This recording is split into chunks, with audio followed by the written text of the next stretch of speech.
Hello hello. Sir Jyoti Prakash कहूली Odisha Bhaskar Jajpur जिला प्रतिनिधि।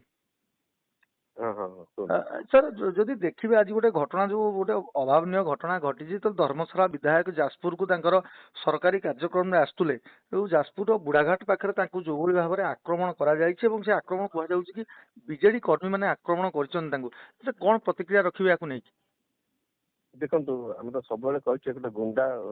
सरकार आगुरी थिला चलाउला दादागिरी गुंडागर्दी करुले से बर्तमान विकास को देखी डिसिप्लिन समस्त रोचन बोले सही पार ना मु बाहर अच्छी मु केवल खबर पाई जस्ट टे खबर पाई आप द्वारा खबर पाइली आक्रमण होती मुझे घटना को दृढ़ भाव निंदा करुच्ची जो मैंने इनवल्व अच्छा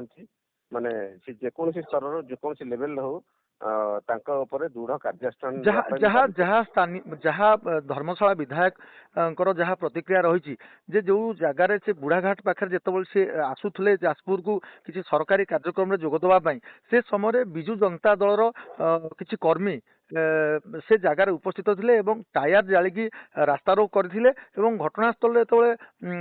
धर्मशाला विधायक पहुंचते अतर्कित आक्रमण कराई जो विजु जनता दल कर्मी मान कथा उठुची जे ये गोटे प्री प्लानिंग थिला कि धर्मशाला विधायक ए बाटे आसीबे एवं से जगह रही